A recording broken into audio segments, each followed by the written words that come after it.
Like we just said, we're on lesson 4, which corresponds with the Westminster Confession of Faith, chapter 8, paragraph 4. And we are in the section talking about the voluntary work of Christ for lost sinners, and his work is summarized under these two categories of his humiliation and his exaltation. Those words aren't used in the confession, but they are what's being talked about. So I'll read the confession, and then we'll pick up where we were before. The Lord Jesus undertook this office completely voluntarily. In order to discharge it, he was made under and perfectly fulfilled the law. He endured extremely severe torment in his soul and extremely painful suffering in his body. He was crucified and died. He was buried and remained under the power of death, but his body did not decay. On the third day he arose from the dead with the same body in which he suffered, and with which he also ascended into heaven. There he sits at the right hand of his Father, interceding for believers. He will return to judge men and angels at the end of the world. We had we were looking at the sufferings of Christ in his state of humiliation, and we were on page 2 of the outline. I think we were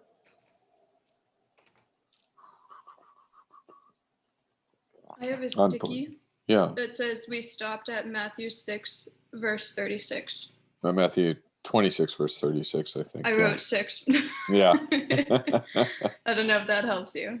Yeah, I see that comes up a couple of different places. I think we had gotten right to point 2:1,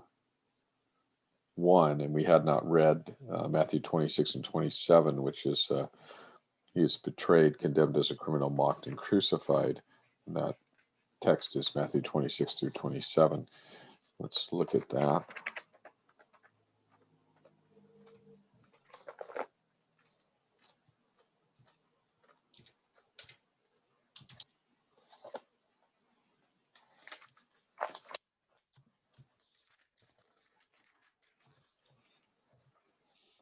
Two of the longer chapters.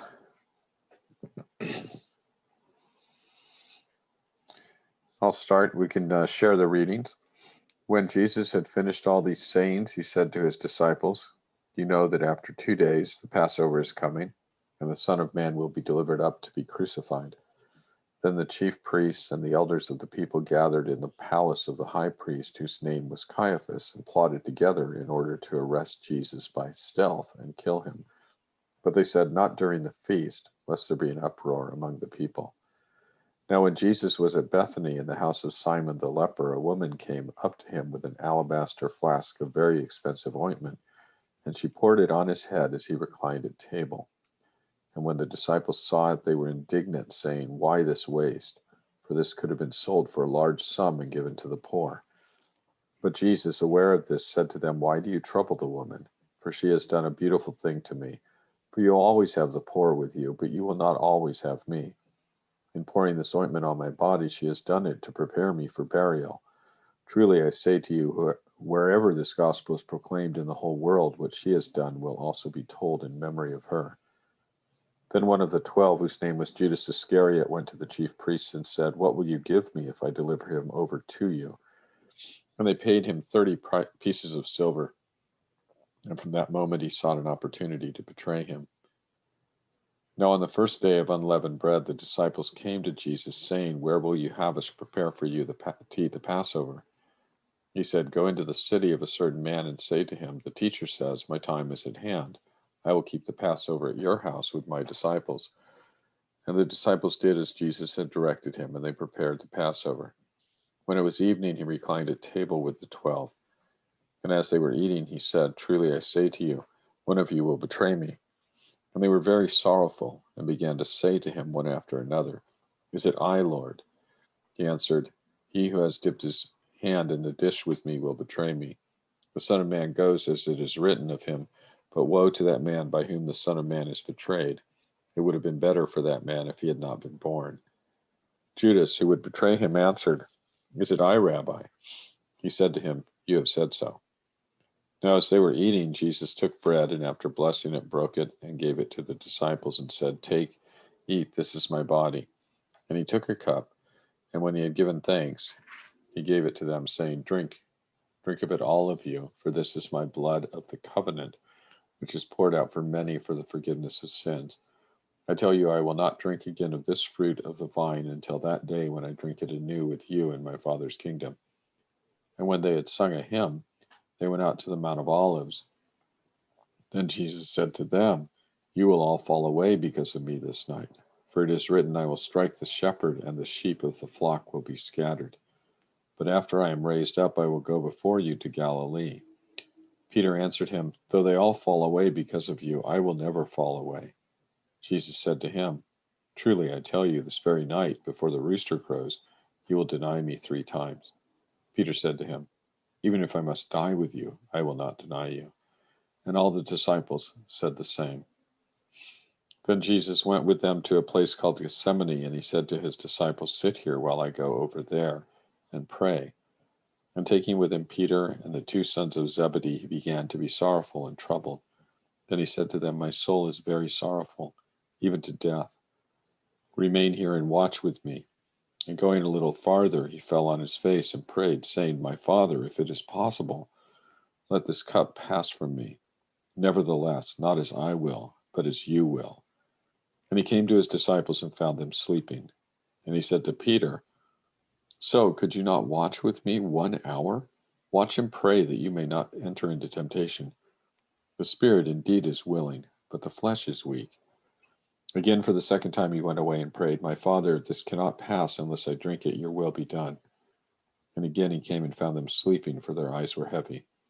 So leaving them again, he went away and prayed for the 3rd time, saying the same words again.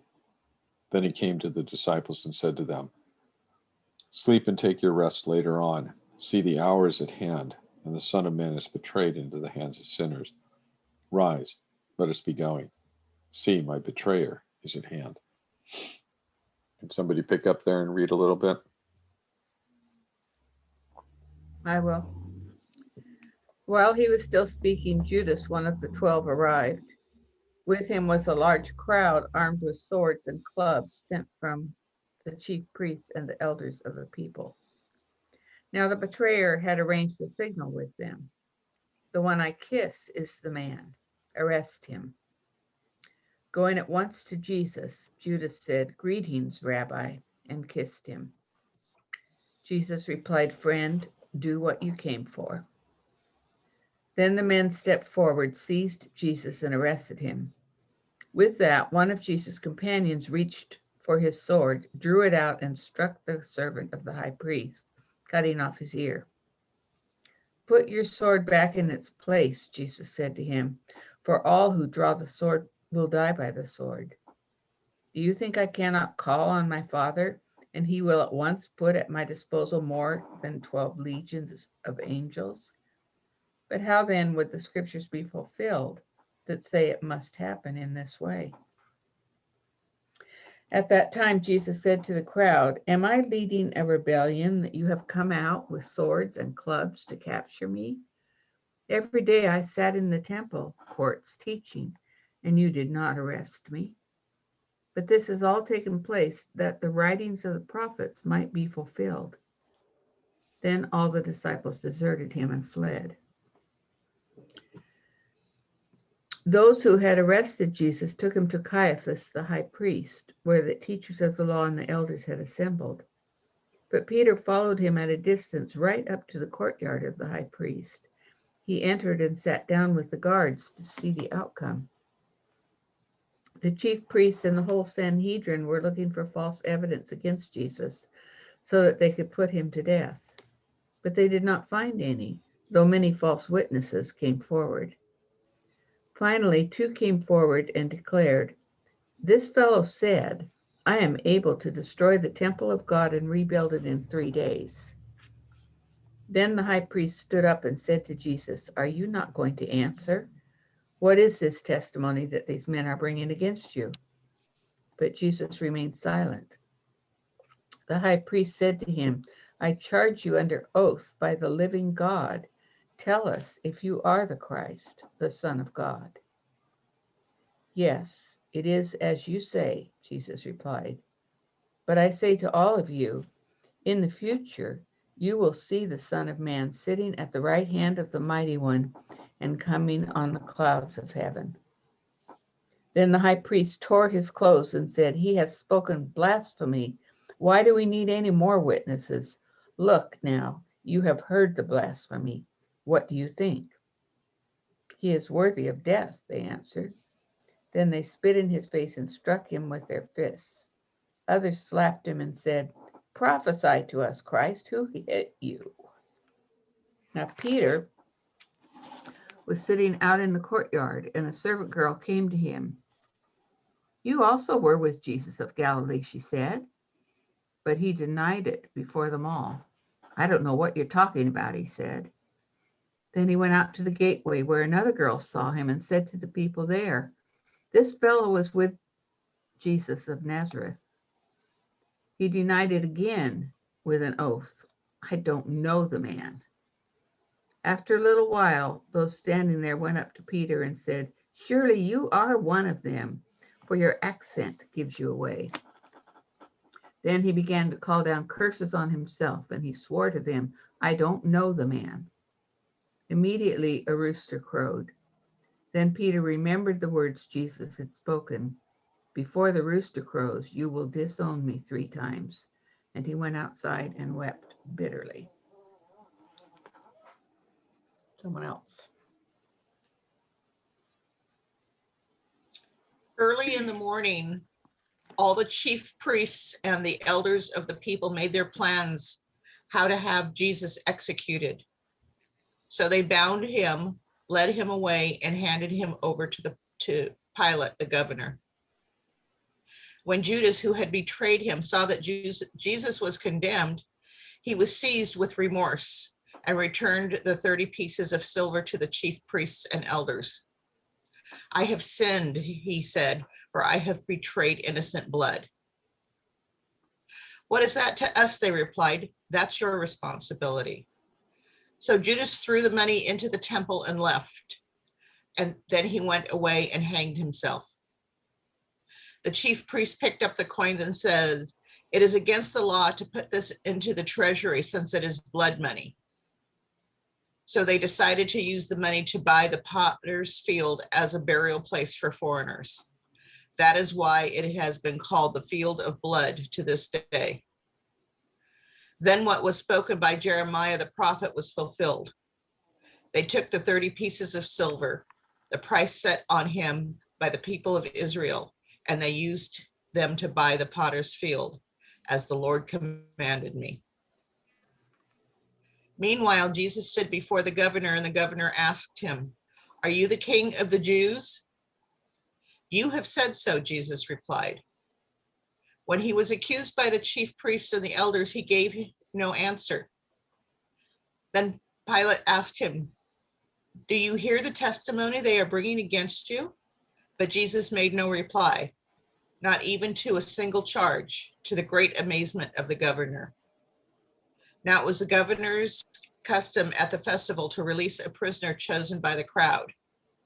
At that time, they had a well-known prisoner whose name was Jesus Barabbas. So when the crowd gathered, Pilate asked them, Which of these do you want me to release to you? Jesus Barabbas or Jesus who is called the Messiah?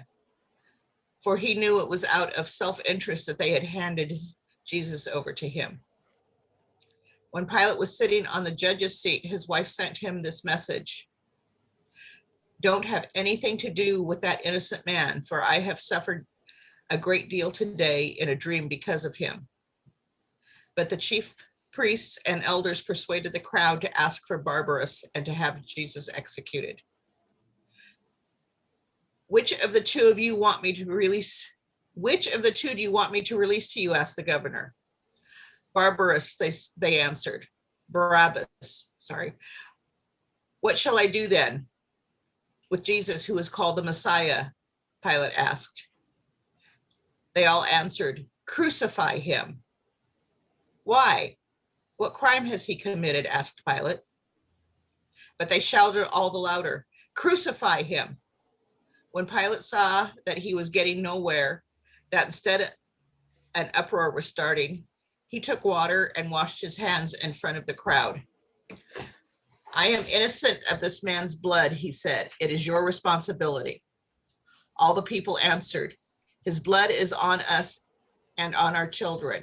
Then he released Barabbas to them. But he had Jesus flogged and handed him over to be crucified. I think I'm going to stop there. All right. Archie's going to help me read. Hope that's okay. Then the soldiers of the governor took Jesus into the governor's headquarters, and they gathered the whole battalion before him. And they stripped him and put a scarlet robe on him, and twisting together a crown of thorns, they put it on his head and put a reed in his right hand. And kneeling before him, they mocked him, saying, "Hail, King of the Jews." And they spit on him and took the reed and struck him on the head. And when they had mocked him, they stripped him of the robe and put his own clothes on him and led him away to crucify him. As they went out, they found a man of Cyrene, Simon by name. They compelled this man to carry his cross, and when they came to the place called Golgotha, which means place of a skull, they offered him wine to drink, mixed with gall. But when he tasted it, he would not drink it. And when they had crucified him, they divided his garments among them by casting lots. Then they sat down and kept watch over him there. And over his head they put the charge against him, which read, "This is Jesus, the King of the Jews." Then 2 robbers were crucified with him, one on the right and one on the left.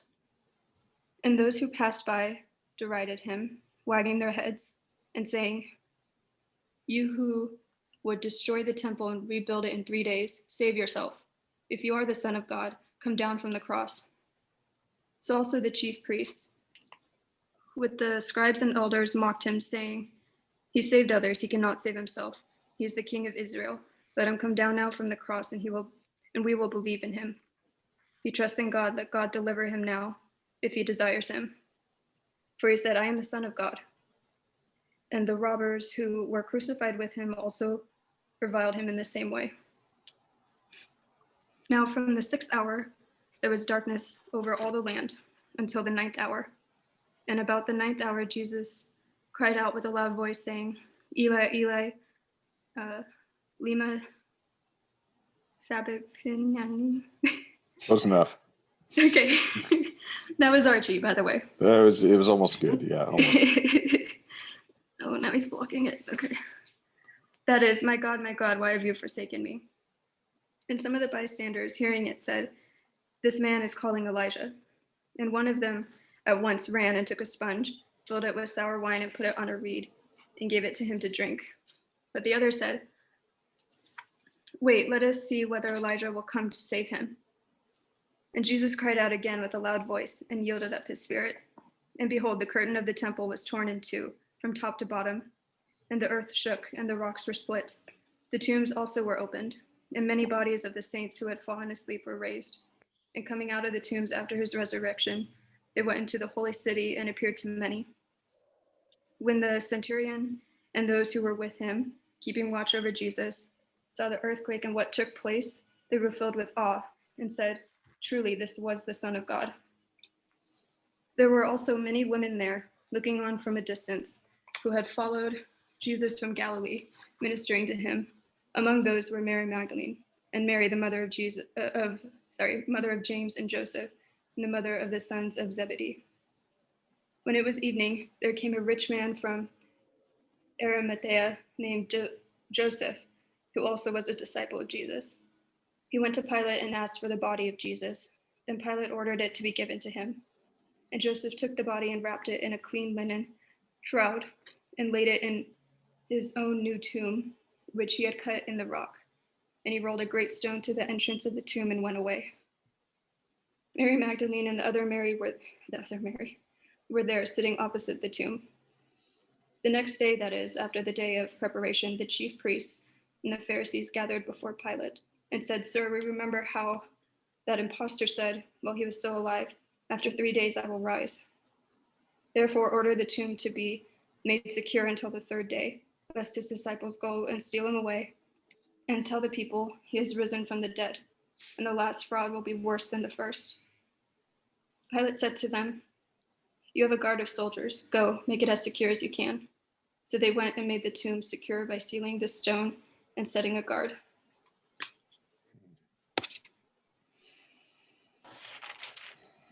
Yeah.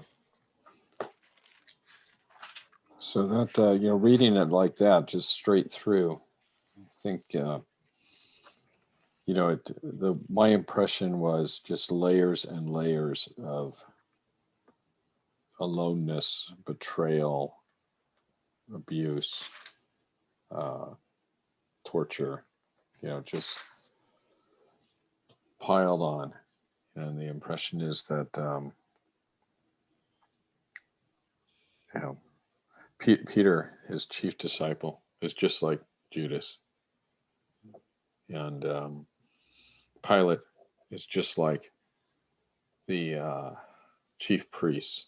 They both say the same thing, right? Judas comes and throws the money in and says, "I betrayed innocent blood." And they say, "Well, what does that have to do with us? That's your own problem," And then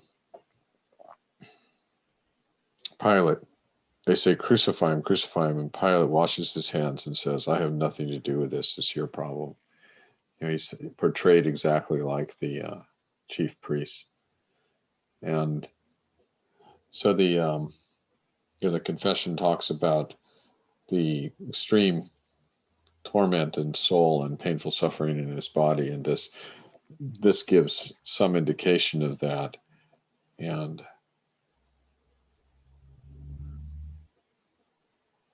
I think the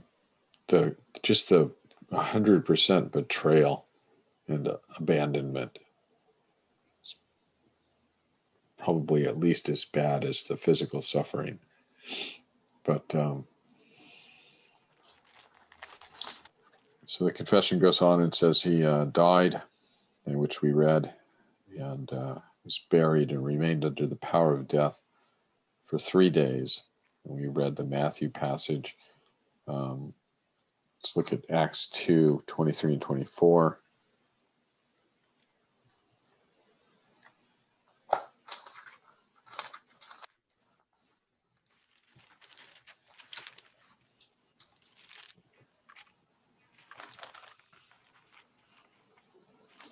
Acts 2:23. This Jesus, delivered up according to the definite plan and foreknowledge of God, you crucified and killed by the hands of lawless men. God raised him up, losing the pangs of death, because it was not possible for him to be held by it. That's great news. Just great news. Acts 13:37.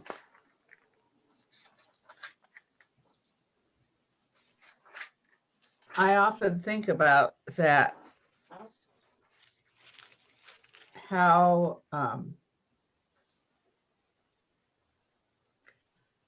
incredible, unbelievable that must have been to see Jesus alive again. I mean, I know he told them that was going to happen, but I doubt if they really believed it would actually happen. They probably thought he was talking about spiritual things, not real things. Well, I shouldn't say not real, but not physical things.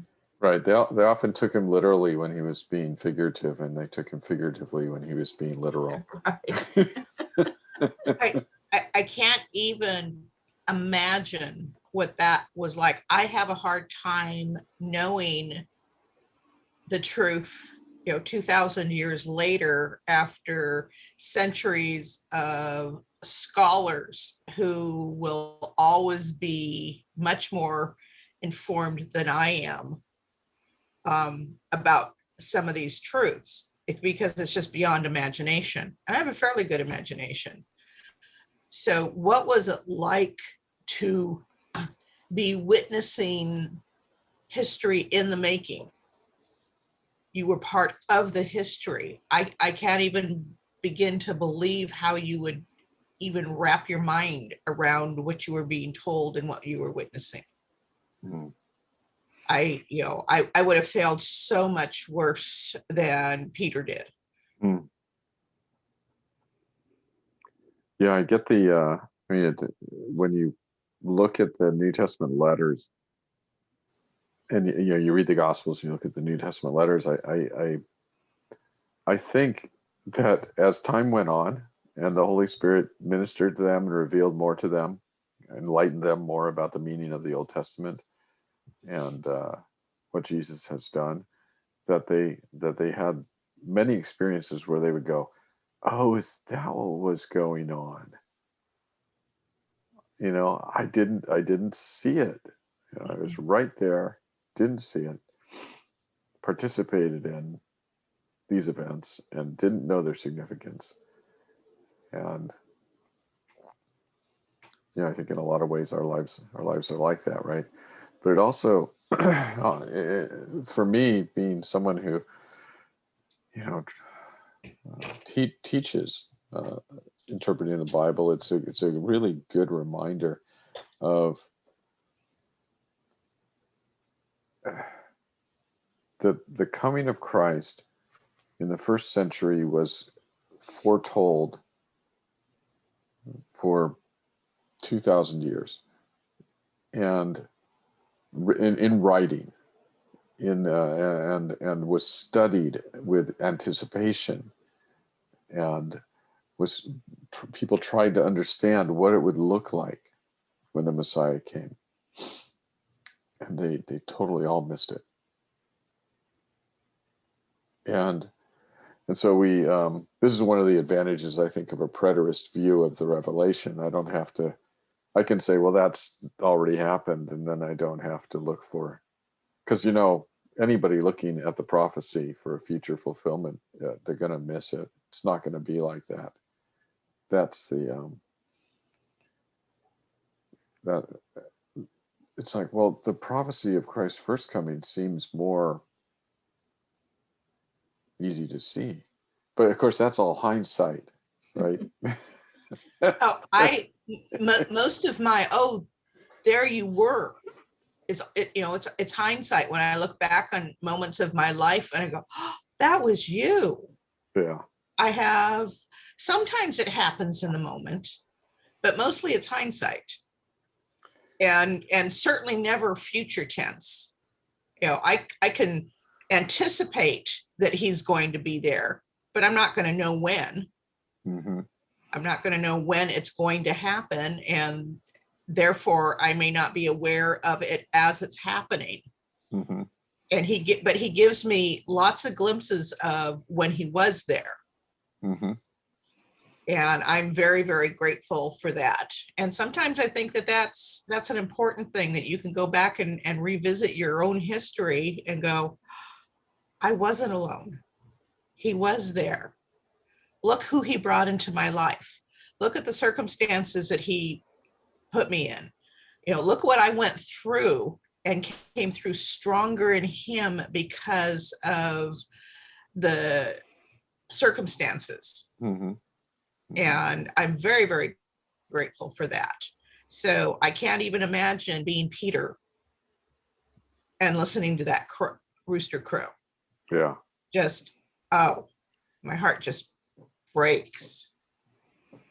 Yeah. So I hear you talking about your experiences with God, and I know that our faith in Jesus isn't supposed to be based solely on experience, but look at how important experience is. These disciples who saw Jesus after they saw him die, and 3 days later they see him alive, that's what gives power to their words. Well, the Holy Spirit gives power to their words, but how powerful their words became after that, when they wrote the Gospels, and when Paul wrote, because they knew, they had seen him. Mm-hmm. And nobody could dissuade them because of their experience. Yeah, I would add to that. I think that's a really important observation. I would just add to it that the reason that the experience of seeing Jesus alive and spending time with him after his resurrection, the the thing that actually is the bedrock is not that particular experience, but the fact that that experience was verifies and predicts the word by the word of God, that God had said he would do that, and they saw it happen. And so there, I think of that passage in First Peter. I think it's First Peter, it might be Second Peter, but Peter says, you know, that he among the other disciples was with Jesus on the mountain, right? The Mount of Transfiguration. And you would think of all people, he would have the position and the ability and the right basically to say, look at my experience. You should trust my experience. But he says, and we have the word of the prophets made more sure. Yeah. More sure. I was there. I touched him. Yeah. More sure than that. Yeah. And my feeling is that when the disciples saw him and touched him, that their reaction would have been, everything he said was true. Yeah. And it would have gone back to the Old Testament prophecies too. And I kind of laugh when I think about that, because it's the same reaction that I often think about that I will have. When I go through that doorway into heaven, I sometimes think I'm going to have the reaction, oh, wow, it was really true. It's really true. It's really better than I imagined. Yeah. Yeah. I think that's right. We have no real conception of what's going on and what it will be like, because for many reasons, God doesn't give us we see through a glass darkly. We don't have a perfect vision of what God is doing. And and I've heard people even tie that fact into the debate over God's sovereignty and free will, right? So hold that thought for a second. So when you were talking earlier about when you look back, you can see places where God was clearly with you. And I think this is why it's hindsight, right? I think this is why that poem Footprints is so we can relate to that so well. Absolutely. Right. I love that imagery. Right. It's fantastic. Mhm. Yeah, because we all have done that, and we see that consistently.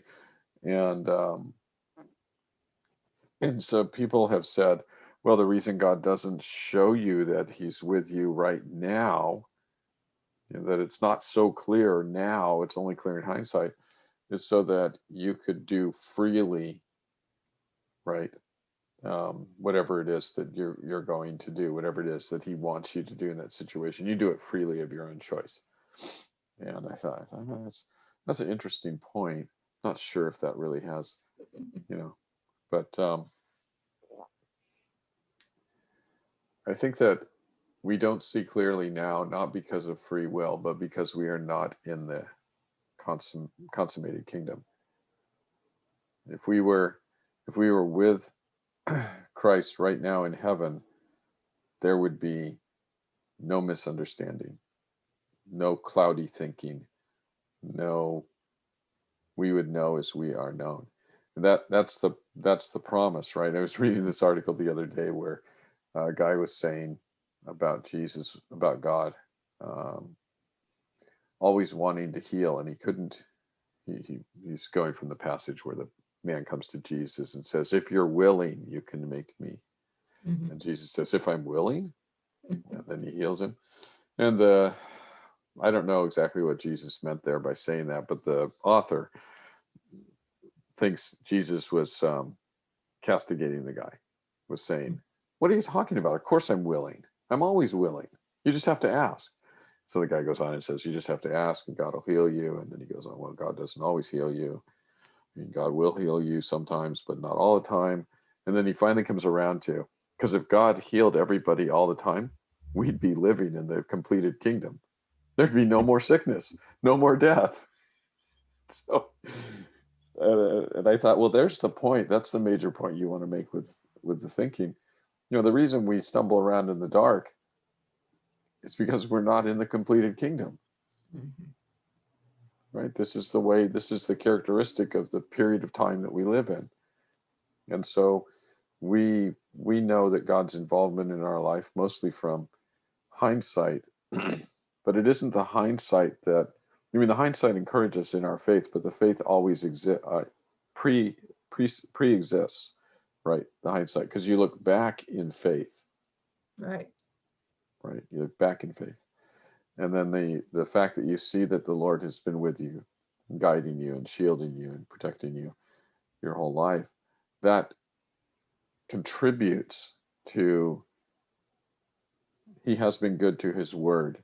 He has been good to his word to me. And so I know that he will be good to his word in the future. But the fact isn't that it's because of your experience. It's because it's God who said it. God who said his word. Right. Yeah. And yeah, so yeah, the New Testament is fascinating because when you read the Gospels, it's apparent that they don't know what is going on. Mm. It just, they're just like any of us would have been in those situations. And as time goes on, the Lord opens their eyes, but after the resurrection, so prior to the resurrection, and this is again, you know, the types and the shadows and the darkness to light motif, right? And they're in the dark all the way to the resurrection. And then it's like, Then they're powerful. yeah, Think of Peter's sermon. Yeah, they're just, yeah, nothing can shake them at that point. yeah, yeah. So can I go back to something else on this? Yeah. So Sure. I was struck when we read this, I don't remember what verse it was, but the chief priest deciding what to do with the money. Yeah, And I would love to have listened into that, because obviously their chief priests, they know Jeremiah. yeah. They know what it says about that money and what to do with it, right? I wonder if they made the connection, or if they just happened to buy the potter's field. Yeah, just happened to buy it. I think they made the connection later when some Christians went, and then you blah, blah, blah. Yeah. I mean, how could they have missed it? Oh yeah. Well, can miss a lot of things, right? Yeah. Yeah. Well, they can miss It's it. like what it says in Jeremiah.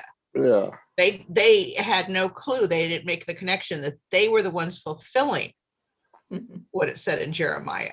Well, right. And from their point of view, that Jeremiah would never enter their mind because that's about the betrayal of the Messiah. Mhm. And Jesus is not the Messiah. So, but the thing that strikes me when I read that section about the high priests or the council there and all of that is the hypocrisy just jumps right off the page at me. It's like, we can't take that money and put it in the treasury because it was used to betray innocent blood. We can't use it. It's like, what? I don't even get it. Why do you So they're saying he was innocent.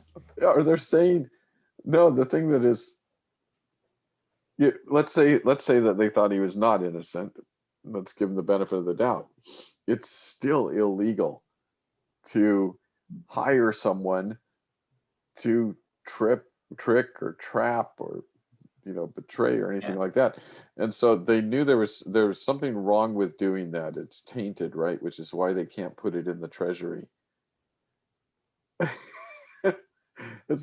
So I always have the same question when they're the same, or question in the same category, where they're looking for false witnesses and the false witnesses don't agree. It's like, why is that a problem? Why is it a problem that the false witnesses don't agree? Right. How inconsistent is that? Right? We want someone to make up stuff so that we can condemn him. Oh, that doesn't agree with the stuff over there that guy made up. We can't condemn him now. It's like, I don't get And it. it doesn't agree with the stuff we want you to say. That's right. It's like, why even have witnesses? What is the point of that? They just come off being so, they're not even good at being bad guys. They're just so, you know, Yeah. like, I don't get it. Why is it? Okay, so you paid the money to do this thing, which is against the law. And you're worried about putting the money in the treasury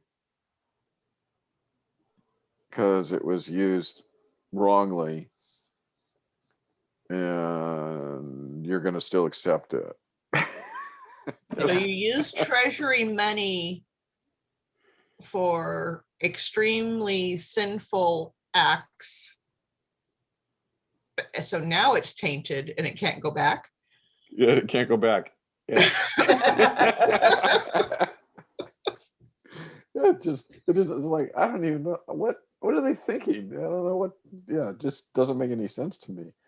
Well, That- so many of the things that they say to each other, it reminds me of, a group of kids or teenagers, all talking about convincing themselves that what they did wasn't really wrong, Right. when each of them knows it was absolutely wrong.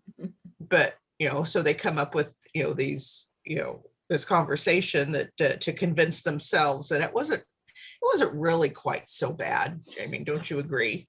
Yeah. Yeah. Because that's such adolescent thinking, the thoughts of somebody whose brain hasn't fully developed yet. Yeah. Yeah. Exactly. That's what it looks like. Yeah, and then and I laugh at them, but I make excuses and say stupid things too to myself to justify Absolutely. things. And it's the thing about rebellion against God is it leads to foolishness and stupidity. Right? That's what Paul says in Romans 1, that they rejected the knowledge of God and they became darkened in their thinking, and they claimed to be wise, they became fools. And there's just this spiral that sin gets you down into just become dumber and dumber, and you say things and they sound rational to you and they're just stupid. And, so yeah. We've heard a lot of rationalized thinking in the news over the last several months. And it continues. They're going, oh, thank you, Lord, for giving me a better filter. Yeah. Well, I'm one of the people that has never had any desire to watch the news, and I don't, and so I don't know what's going on, but I would imagine that people are sinful and that leaders are power hungry, and that that it's the same today as it was 300 years ago or 2,000 years ago, or there's nothing new out there. Yeah, I rarely watch the news. I don't want somebody's voice to,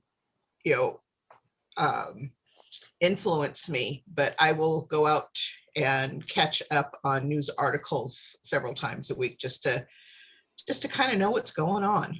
Yeah. And and I roll my eyes and then move on to something else. Yeah. Well, there's I see when I come across a news thing, I think there's something to pray for there. But as far as I think what happens, I mean, there's a continuum. People are on this continuum all the way from the news is really, really important because these are the people who are running the world, to me, on the other end, which is it's completely irrelevant. And I think that I don't know where most Christians are, but I don't think it's not right to look at the news and say these people are running the world. That's that is to usurp God's sovereignty. Right. And it's really hard to see what God is doing in the world by watching the news, because it's not God's news organization who's reporting it. It's a bunch of unbelievers with an agenda. So, I see people get so stressed out about things, what's going on in the world. It's like, who do you think is in charge? So what if Joe Biden did that? And if you say that to them, it's like, but Yeah. so they don't even hear it. Yeah. Mhm. Yeah. And I don't want to get myself frustrated and stressed out. And so I don't, I mean, that basically is the reason. It's like, why would I want to inflict myself with that? Well, it's not worth stressing out over. And, and if you do believe, then you know that God says he puts governments in places for his own reasons. Yeah. And whether they're good reasons or bad reasons, at least to us, it's okay that I don't know God's reason. And then that makes it okay across the board. Yeah. And I can look at it and I can roll my eyes and I go, really? But still know that God's in charge. And yes, Senator so-and-so is a big dick and is making really bad choices, but for whatever reason, he is in place because that he's part of the government that God is raising up right now. Mm-hmm. Mm-hmm. And whether that's for the people or whether it's for him to come and see Jesus, I don't know. That's and I don't need to know. Right. And that's what's really kind of not distressing, but de-stressing. Right. About it. And great. Okay. I don't have to like it. I don't even have to understand it. I just have to know and trust that this is God's choice for this moment in time for whatever reason. And I'm, and that's so comforting. If I didn't have that belief, I think our political structure right now would be very distressing.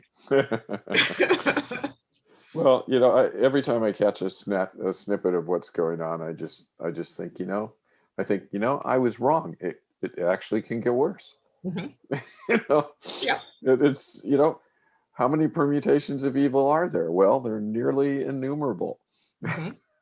So, but I think that our experience, the Christian's attitude should be the lesson of the book of Habakkuk, right? With Habakkuk's like, God, look at all your people, Israel, look how perverse they are. Look how they've killed your prophets and look how they disobey your word. What are you going to do about it, God? What are you going to do about it? When are you going to do something about it? God says, oh, don't worry about it, Habakkuk. I'm taking care of it. I'm bringing the Babylonians. They're going to come in here and, wipe out the temple and take you guys into slavery. It's, this is what I'm going to do about it. And Habakkuk goes, the Babylonians, they're worse than we are. What's wrong with you? Oh.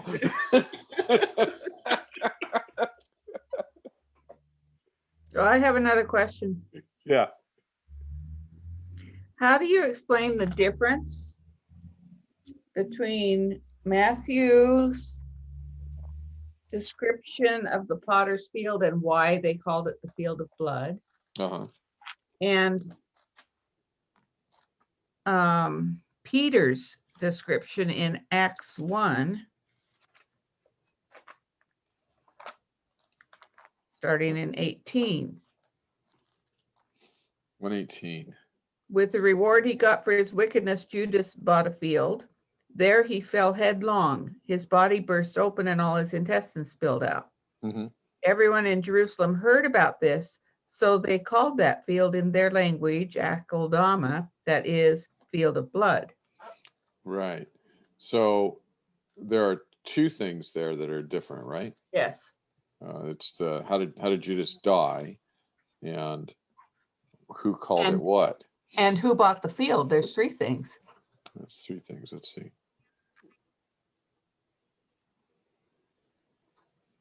In Matthew, it says the chief priest bought the field, and in Acts, it says Judas bought the field.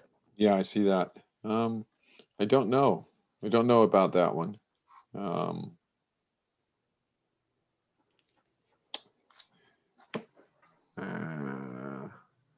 book I'm thinking about is probably in the garage.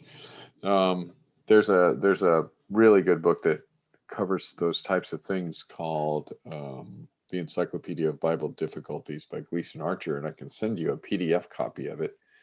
It has stuff in there. I do know about not who bought the field, but about the death of Judas. I know how that's usually answered. In fact, I think this is the only way it's answered. He hung himself and his body fell on the field. Right. The rope broke or something. He fell on the field. And then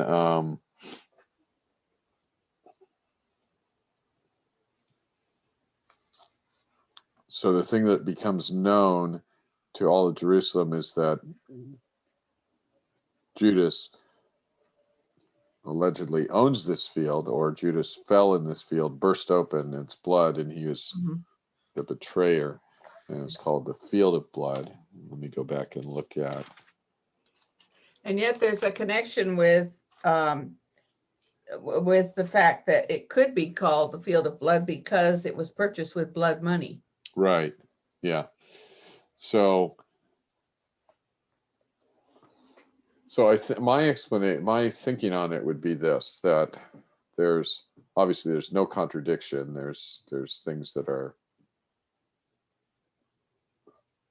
apparently difficult that probably are easy to solve, but that with the high priest or the council, they call it the Field of Blood, or they they're not calling it the Field of Blood in Matthew. No, it just becomes known or becomes called as the Field of Blood because of the association with the money. And so that association is not spoken by Peter, but as you said, could still be there in the minds of the people. So that's not a real difficulty. I was just thinking of the two audiences, though, with what's recorded in Matthew. The witness is to, like you said, how could they have missed it? The passage from the Old Testament, how could they have missed that? And I think, well, the witness here is to the council, but the witness for Peter in his speech is the general population. And it says, well, to the general population, they would also be familiar with this passage. And actually, even though it says Jeremiah, there's one other challenge that comes up in Matthew. It says Jeremiah, prophet Jeremiah. It's actually Zechariah. And so critics of the Bible have said, oh, look, you couldn't even get it right. It's not Jeremiah, it's Zechariah. And I think it's Zechariah. Yeah, that's what the footnote says, but I'm looking up the Jeremiah passage. It's also. Yeah, check it out. Yeah. So in some ancient copies of the Old Testament, the Hebrew Old Testament, it's not all in one scroll. It takes up several scrolls. And the scroll that contains the book of Zechariah, the first book in that scroll is Jeremiah. And so you would call it the book of Jeremiah.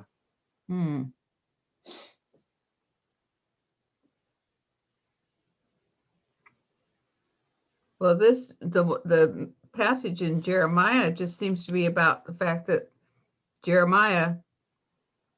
Is it Jeremiah bought a field? To buy a field. Yeah, Jeremiah bought a field. Yeah, I don't think that was in. I don't think that's a reference there. And then, so where is the Zechariah passage? Zechariah is 11. 11, 13. Yeah. Verses 12 and 13. Let's see. Let's go look.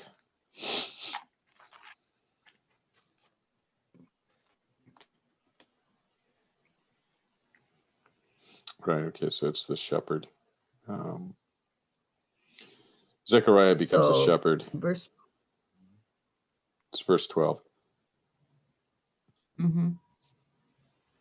They paid him 30 pieces of silver. Verse 13, throw it to the potter. The lordly price at which I was priced by them. So I took the 30 pieces of silver and threw them into the house of the Lord to the potter. And I broke my second staff union. So it's not a direct quotation, right? It is just Right. it's just an Right. It allusion. isn't. And yet in Matthew, it sounds like They're it's summarizing. written. It's written as a quotation. Yeah, it's written. Well, it's written as a quotation in our translations. There's a quotation there, quotation marks, but it's get back to it. Yeah, has quotation marks. Now, I wonder if it says it like that in the Septuagint. Don't. Let's see.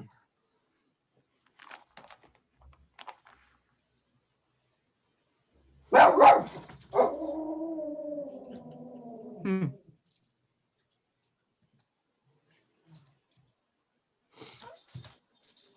Yeah, it's they're putting it in quotations. My note says most of the words in the quotation are from Zechariah 11, 12, and 13. So it sounds like they're the translators are saying this is kind of like taking the words of Zechariah 12 and 13 and kind of condensing them and putting them in this particular order. But it's not, which makes it, of course, much more difficult for an Old Testament person to predict what's going to happen. Right. But yeah, so it's not a straight thing. The 30 pieces of silver is, and the field, the potter's field, Hmm. does recall the Zechariah passage. And Yeah. But if I were a chief priest, I wouldn't you take wouldn't, that as well, we should then buy a potter's field because yeah, right. right. Talks Zechariah about said that's what we're supposed to do with this, so let's go do it. Right. Yeah, nobody would have come to that conclusion. And in Zechariah, the passage is there were bad shepherds leading the people. They were placed with Zechariah, the good shepherd, and they reject him. They value him only as 30 pieces of silver. It's a slave's wage. Well, not wage, price of a slave. They value him as pretty much worthless, and he's rejected.